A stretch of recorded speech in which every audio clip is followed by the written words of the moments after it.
नमस्ते, मैं हूं प्राध्यापक बालकृष्ण काटे और मेरे सक्सेस स्टोरीज इस यूट्यूब चैनल में आपका सहर्ष स्वागत। आज तक हमने देखे हैं कई इंटरव्यूज जिसमें एक एवरेज एज के, मिडिल एज के लोगों का हमने संवाद सुना है। आज आपसे मिलने के लिए मैं ले आया हूं एक 97 इयर्स ओल्ड के पर्सनालिटी को, जिनका कार्य देखकर मैं अचंभित रह गया। बीड़ शहर के तेलगांव नाम का जो एक ग्राम है, वहां के रहने वाले वैद्य आदरणीय चंदूलाल जी कलंत्री, आज इनकी उम्र है 97 इयर्स, लेकिन पिछले कम से कम 72 ईयर्स से, 72 सालों से उन्होंने आयुर्वेद चिकित्सा जो है उसमें बहुत बड़ा कार्य किया है। सामाजिक कार्य उन्होंने किया है जिससे मैं प्रभावित हुआ हूं और आपको भी मैं वो दिखाना चाहता हूं। और इनके आयुर्वेद उपचार से जिन्हें कुछ डेफिनेटली प्राप्ति हो गई, यश प्राप्ति हो गई, जिनकी रोग मुक्ति हो गई, ऐसे लोगों ने इनका इतना प्रचार किया कि आज अलग अलग स्टेट से, अलग अलग राज्यों से भी उनसे मिलने के लिए पेशेंट्स आते हैं और ये निःशुल्क सेवा उनको देते हैं। तो चलिए आज हम मिलते हैं, सुनते हैं उनकी बातें। इनके बारे में मैं और एक कहना चाहूँगा, आज 97 ईयर्स में भी वो प्रैक्टिस करते हैं, उन्होंने जो भी ज्ञान लिया है वो बांटते हैं। पर कोरोना वॉरियर मैं उनको कहूंगा, कोरोना से लड़कर वो आए हैं। तो जहां पर भी उनकी बातें वो ठीक से नहीं कर सकेंगे तो उनके सुपुत्र एडवोकेट जयप्रकाश जी कलंत्री, इनको मैं विनती करूंगा और वो उसके बारे में हमें बताएंगे। तो चलिए स्वागत करते हैं वैद्य चंदूलाल जी कलंत्री और एडवोकेट जयप्रकाश जी कलंत्री, इन दोनों का मेरे इस चैनल में।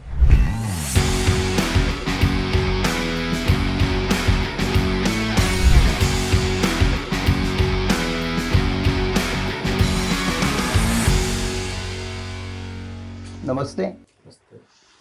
नमस्ते चाचा, मैं काटेश्वर हूं। आपके बारे में बहुत सुना मैंने, आपकी जो आयुर्वेदिक चिकित्सा आपने की है कम से कम 72 ईयर्स से, तो उसके बारे में मैं कुछ लोगों को बताना चाहता हूँ। आप किस तरह की प्रैक्टिस करते थे? ते प्रॅक्टिस के बारे में बोलो ना का कि ते जे प्रॅक्टिस करता ना बिका बरं बोलो दो शब्द। मराठी में बोलूँ कि हिंदी में? हिंदी हिंदी। पहले के ज़माने में हमारा जो गांव है, खेड़ा गांव है, तेलगांव बहुत छोटा गांव है, और उस ज़माने में कुछ ऐसे साधन नहीं कहीं जाने आने का, बिल्कुल एक अलूफ एरिया जैसा छोटा गांव। वहाँ कोई सुविधा नहीं, जाने को रोड नहीं, सड़क नहीं, दूसरी कोई सुविधा हो नहीं सकती। इसलिए अब मेरी पढ़ाई हुई, वैसा मैं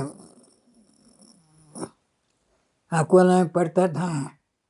उस ज़माने में गांव के तरफ कभी आता है तो घर के, हमारे खेड़े के रहने वाले होने के कारण उनको सब चीज़ों की ज़रूरत पड़ती थी जो भीड़ के लायक होना चाहिए, वो खेड़े हिसाब से नहीं मिलती। लेकिन हमारे घर का एक ऐसा नियम था, ये योजना थी कि कुछ छोटे मोटे इलाज चलती था। मैं कभी आता था गांव के तरफ तो देखता छोटे बड़े लोग आते, छोटे बच्चों का खास करके निमोनिया का इलाज वगैरह करना, इसका काम पड़ता था। जुने ज़माने श्रद्धा थी, उस श्रद्धा में मंत्री के योग के ऊपर चलता है। अच्छा, इससे फायदा होता नहीं था। साइकोलॉजिकल उनका विचार बैठ जाता है कि ये करना अच्छी चीज़ है और इससे फायदा हो रहा है, ऐसा होने से कुछ तो फायदा भी होता था। और वो वर्ण था ऐसा था कि दवा पानी देते थे, लोगों को फायदा भी होता था, गुड। चैरिटेबल था सब, घर के लोग चैरिटेबल था, निशुल्क। निःशुल्क। ओहो। अरे उसके बाद करता जब मैं जिस वक्त अकोला में पढ़ता था, कुछ वैद्यों के संपर्क आया और कुछ हमारे घर के भी अनुभव था, कुछ चीज़ों के दवा के मालूमात होती थी, वैसी निःशुल्क देने के वास्ते वहाँ के मित्र मंडली में कुछ छोटे मोटे इलाज उनसे सीख लिया और Good. बाद में फिर मैंने मेडिकल प्रैक्टिस भी किया, वाह वाह, अच्छी थी है ना। गुड। और उसके बाद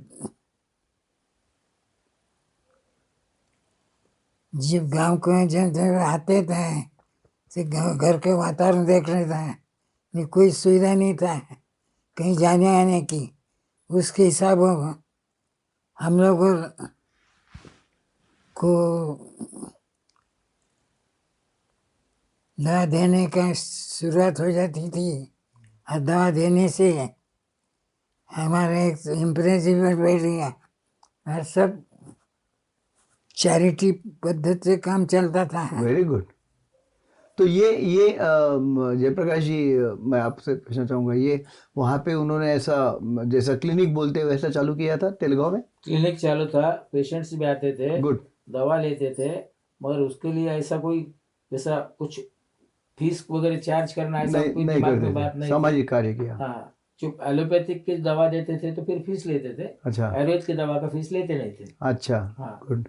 और वो आजू बाजू के कोई विलेज में कभी कभी रात में 10 बजे भी कोई लोग आते थे बुलाने को विजिट के लिए, तो बैल मंडी में रात में 10 बजे बैठ के जाना, रात में 1-2 बजे तक ट्रीटमेंट करना, सवेरे 4-6-5 बजे तक घर पे पहुंचना, अरे और वाह, नहा धो के और वापस सवेरे अपने काम को लगना। अरे वाह, बहुत बढ़िया, बहुत बढ़िया, क्या बात है, वंडरफुल।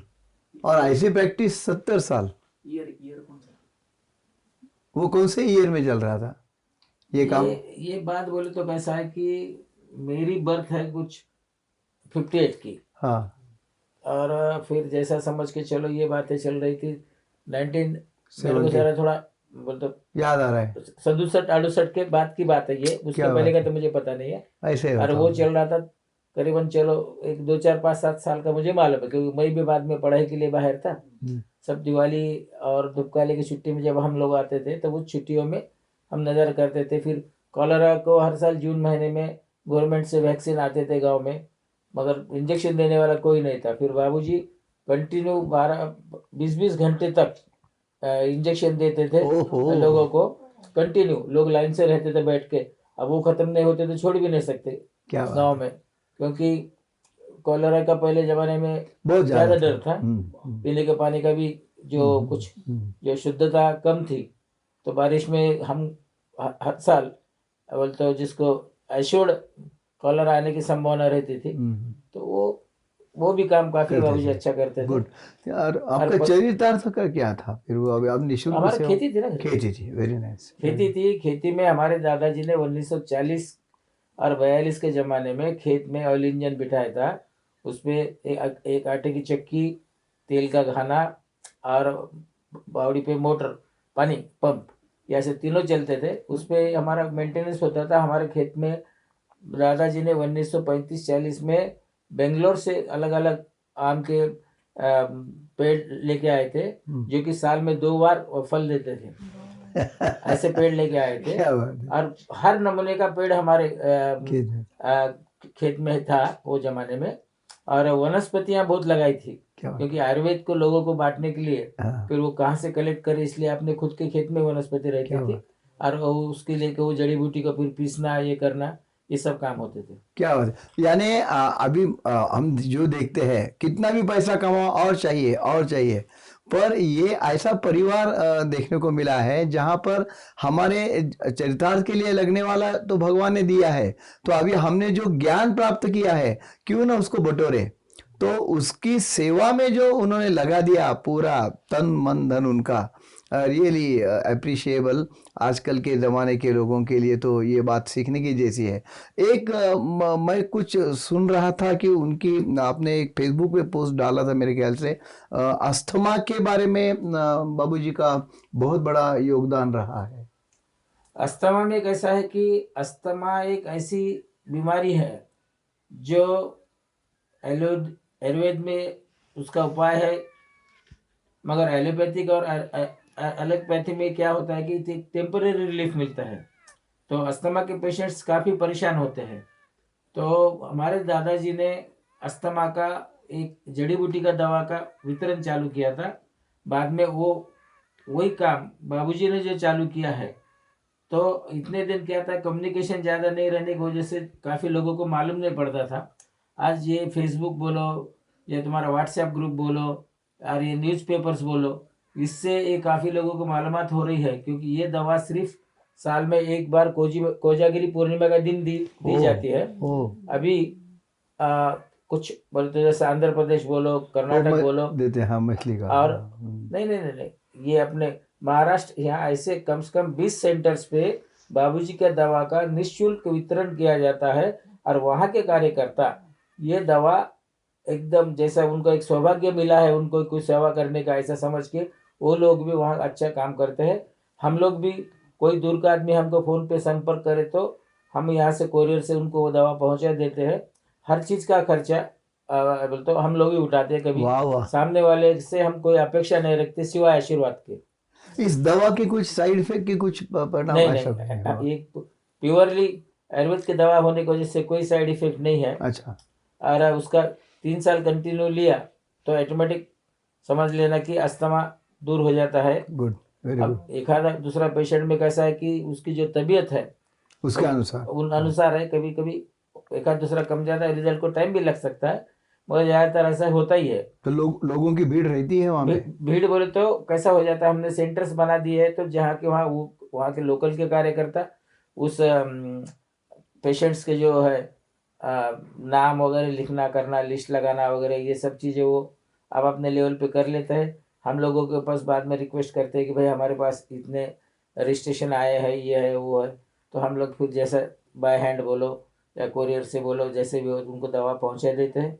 क्योंकि साल में एक ही बार काम होता है, क्योंकि कोजागिरी के दिन ये जो रात में चंद्रमा आती है, उस चंद्रमा के समय जो ओले होते हैं इसमें हवा में, उस ओले के कुछ बूंद ये दूध में यदि घुल जाते हैं वो, तो उसका इफेक्ट बहुत अच्छा मिलता है। बोल के वही दिन ज़्यादा चॉइस होता है, अन्य दिनों में उसका इतना इफेक्ट मिलता नहीं। इसके लिए पर्टिकुलरली वही दिन में देते हैं। और बाबूजी 1-1.5 महीने से पहले उसकी तैयारी करते हैं और वो खुद उनकी निगरानी में पूरी दवा बना के पैक करके किसको भेजी क्या नहीं भेजी क्या पूरा वो उसका वेरिफिकेशन भी करते हैं। 97 आज बोले तो ये साल गत वर्ष अभी जो 9 अक्टूबर को जो कोजागिरी हुई है, उस कोजागिरी के टाइम करीब 7,500 पेशेंट्स ने ये दवा ली है।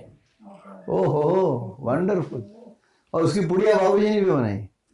उनकी निगरानी में कैसा हो जाता है, बाबूजी बनाते हैं। पहले कैसा था, अब सुविधा हो गई है, पॉलीबैग निकल गया। पहले क्या था, पेपर में पूड़ी बनाना पड़ता था, तो बाबूजी पेपर में पूड़ी बनाते थे। अब कैसा है कि वो पॉलीबैग होने की वजह से उसका वो जो कुछ वजन वगैरह का जो है वो हिसाब से वो अन्य कुछ तो बच्चे खुद आके भी उसमें काम करते हैं, क्योंकि वो सोचते हैं कि हमारा भी कुछ इसमें योगदान रहे, बोलते जिसको ये बोलना सहभाग हो जाए और होने से अपने हाथ से कुछ सेवा हो जाए, ऐसा हर एक का व्यू होता है।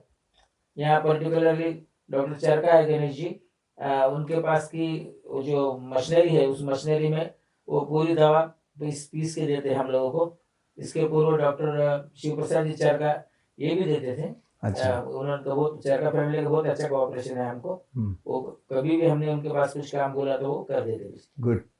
यानी ये तो बात बिल्कुल सीखने जैसी है और जिससे हजारों लोगों को आज फायदा हो रहा है, तो स्मरणीय कार्य है डेफिनेटली। इसका कुछ पुरस्कार के लिए तो डेफिनेटली आप जैसे लोग नहीं काम करते, लेकिन इसकी कहीं पे ऐसी नोंद हो गई है कहीं पे ऐसा उसका पॉइंट? दो बातें हुई है। एक माजलगांव में संस्कार का ग्रुप है, उस ग्रुप ने बाबूजी का एक वहाँ के एमएलए वगैरह सब मिलके एक दिन काफी उनका जिसको सत्कार बोलो या ऐसा सोहरा एक रखा था, तो वो प्रोग्राम में भी बाबूजी को उन्होंने सम्मानित किया है। और उसके साथ साथ में 1917 में बाबूजी 92 इयर्स थे। 2017 में, हाँ 2017 में, सॉरी। वो टाइम डॉक्टर प्रीतम मुंडे जो अपने सांसद है, उस सांसद ने एक किताब बनाई है बाबूजी पे, और वो किताब का भी इनॉग्रेशन हो गया है। उसकी कॉपी आज बाबूजी के हाथ से मैं आपको देता हूँ। अरे क्या बात है, वाह वाह, धन्यवाद धन्यवाद, ये तो बिल्कुल मेरा सौभाग्य है।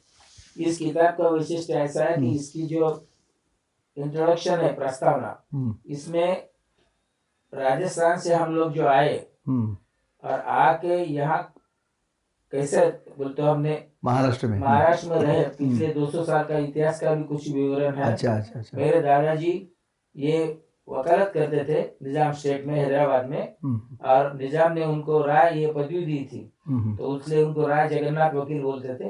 और वो उनका वकील के साथ साथ में आयुर्वेद पे भी बहुत अच्छा कमांड था, और उस कमांड में कुछ दवाएं उन्होंने भी हमारे को धरोहर बोल के देके गए। वाह, बहुत बढ़िया बहुत बढ़िया।